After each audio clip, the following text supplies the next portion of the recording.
What is going on, Headliner Nation? It's your boy, The Doc, and we are back with more Dynasty Headliner content. In this week's video, we're talking about 5 wide receivers that I'm trading off my Dynasty teams right now. Before we get into specific players, let's talk about some of the research that I found before making this video, specifically about which wide receivers we're trying to trade away. Now, the first thing you need to know about wide receivers, just like the running backs, age matters when it comes to wide receiver production. 80% of wide receivers have their best season between the ages of 23 and 30. More specifically, over half of wide receivers' best seasons occur between the ages of 25 and 29. That's historical data going back to 2000. Now, since 2000, 85% of the wide receivers who finished inside the top 3 at the position were under the age of 30 as well. Wide receivers are peaking at an earlier age than they ever have before, and especially when compared to the first decade of the 2000s. And wide receivers over the age of 31 on average dip in production by 30 to 40%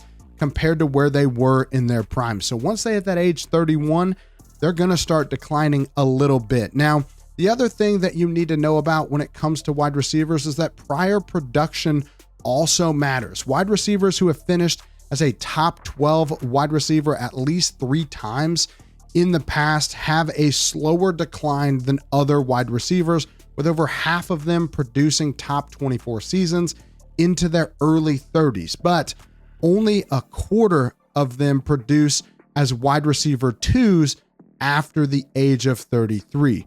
So even though they produce a little bit longer when they're an elite wide receiver, they do still eventually fall off by that age 33 season.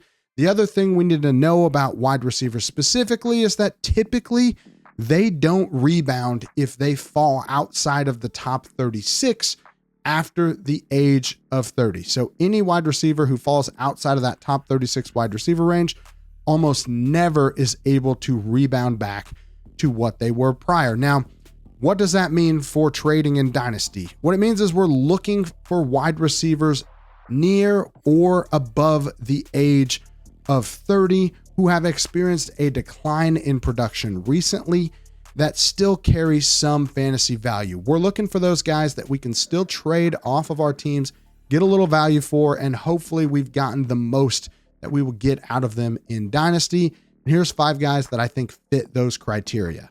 First guy we got to talk about is Cooper Kupp. Now, this is perhaps the lowest of hanging fruits on this list. Cooper Kupp has got to go in Dynasty. He fits all of the criteria for a wide receiver who's past his prime. He's going to be 32 at the start of next season, and he's already had back-to-back below prime seasons after the age of 30. He also has an extensive injury history and is now 3 years removed from his best career season. So over the past 3 seasons, Kupp has seen declines in total receiving yards, receiving success rate, yards per game, yards per target each and every year over the last 3 seasons. He's also been replaced as the go-to option from his star quarterback, and perhaps most discouraging, finished the season as a total non-factor in fantasy, accounting for less than 10 total fantasy points over the entire month of the end of the season. So in the fantasy playoffs, he scored less than 10 fantasy points. That is not what you want when it comes to fantasy football. I think there's still people out there, though, that are willing to make a move for Kupp on name value and the hope that if he is able to put together a fully healthy season, he could still be a value as a wide receiver 2 or 3. I think it's going to take a specific type of buyer when you're trying to sell Cooper Kupp, and that guy has to be someone who is competing but is also weak at the wide receiver position. And that's really the case for everybody on this list. You're looking for guys that are competing in your league that are also weak at the wide receiver position. If you have a player on this list, those are the people that you're targeting in trade talks, and you're just trying to get what you can out of them. Honestly, with a guy like Cooper Kupp, you'll be lucky to get a late second, maybe a third, maybe a young guy that's disappointed so far this year or in their career so far.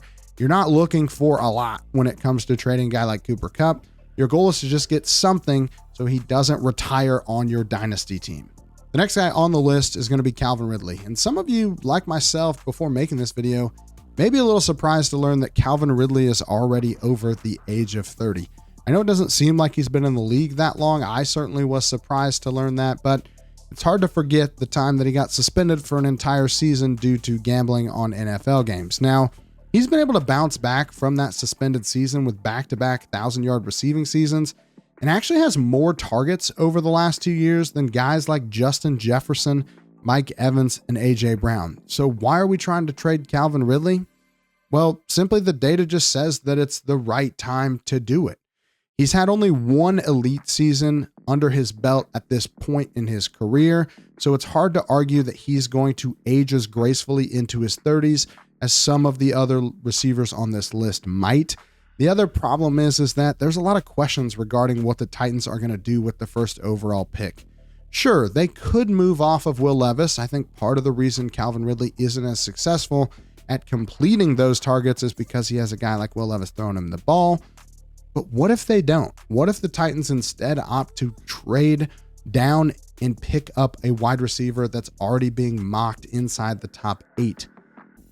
I don't know if they'll do that, but I am concerned that perhaps Calvin Ridley could end up being the number 2 guy on this team as soon as this season. And if that's the case, he's just not worth keeping on your roster at his current price tag. And especially if we're going to risk his value going down this offseason. If it was me, I'm going to take the risk and shift it over to somebody else. I'm going to try to get what I can for Calvin Ridley. Maybe you can swing a trade for an early second, a late first, depending on the league and depending on the type of player that you're trying to get. You could get a nice young up-and-coming wide receiver or running back. Probably not going to get exactly what you want for Calvin Ridley, but it's worth a shot to feel out the market and see if you can make an upgrade in terms of age and production, because he's most likely out of his prime producing years from a fantasy perspective. Last 3 wide receivers on the list are a little bit more controversial, but I think we're going to start with the one that I think most people will agree with, and that's Stefon Diggs over with the Texans. Well, now actually free agency. Some people are going to see Stefon Diggs on this list and immediately make the case that the only reason that he had a down season was because he tore his ACL. Those are the people that you have to go find in your Dynasty League to trade him to. If I've taught anyone anything on this channel about injuries and fantasy football, it's that the community downplays them way too often, especially when it comes to Dynasty wide receivers and the ACL tear specifically. It's easy to ignore that Diggs has had back-to-back seasons in which his overall production declined from his career peaks, or that he was on pace to have his worst statistical season since 2017 prior to tearing his ACL. Now, sometimes injuries can mask the decline that's happening in front of our eyes, and it makes us wait a little bit too long in Dynasty to make a move. But things almost never go well when we're talking about wide receivers tearing their ACLs in their 30s. I can only find 2 examples of players that actually tore their ACL in their 30s and came back and had decent seasons, and that was Jerry Rice, probably the greatest wide receiver of all time, and a guy by the name of Joey Galloway. Maybe some people remember that name as well. Neither of those guys were heading into free agency after they tore their ACL, though. My advice, sell now if you can, or risk the wait until Stefon Diggs signs somewhere and then trade him off of the hype of him signing to a new team. All right, before we get into the last 2 guys on this video, I got to tell you about our friends over at SeatGeek. I want to thank them for sponsoring this video. SeatGeek is the best app on the internet to buy tickets for any game that you want to go see. If you're trying to get Super Bowl tickets, I guarantee you that they will have them over at SeatGeek. They've got over 28 million downloads, making them the #1 ticketing app on the planet. And the thing I love about SeatGeek is that every single seat for every single event is rated on a scale from 1 to 10. So you know how good the seat you're going to get is before you ever actually sit down in it. So make sure that when you head over to SeatGeek and download the app, that you use the code HEADLINERS on your first purchase to get $20 off your first set of seats over at our friends at SeatGeek. Again, use the code HEADLINERS to get $20 off your first ticket purchase over at SeatGeek. Next two guys on the list are going to be a little bit harder to trade only because they're still very productive players and I think could have productive 2025 seasons as well. The first one we're going to talk about is Davante Adams, and I can understand that if you're a team that's competing, it's going to be hard to get the value that you want out of Davante Adams in a trade. He may be a guy that's just worth more to you than he is to other people, but I think there is a situation here where we might be looking at the end for Davante Adams being a target hog. He had 141 in 2024 over the two teams. He's had over 117 targets in the last 9 seasons. So he's very consistent from a volume perspective. But the questions I think that we have with Davante Adams are, what is going to happen with his quarterback situation? Is he still going to be a target monster if he doesn't have his binky in Aaron Rodgers throwing him the ball? The other thing that we see with Davante Adams is, while on the surface, the numbers still look pretty darn good, there are some signs that with age, he is starting to slip a little bit, specifically with advanced metrics. So he's outside of the top 36 wide receivers this season in yards per target, yards per reception, target separation, contested catch rate, and fantasy points per target. So we're seeing him slip outside of those advanced numbers and being bolstered primarily by very consistent volume and usage inside of the red zone. So I do think that there's some data that suggests that Davante Adams is not as good as what his numbers project. And we know that heading into his age 33 season, there could be a significant drop off, even though he absolutely is an elite wide receiver. And while I do think that this year might be the last year that he's a true target monster, and with his quarterback being a question mark heading into 2025, if I can move off of him and trade him to another team, I'm going to let them take whatever benefit is left for having Davante Adams and just try to build off of the future and guys that I think have more upside for the long term. Finally, the last guy on the video, and don't turn the video off or leave a negative comment quite yet. Just hear me out here.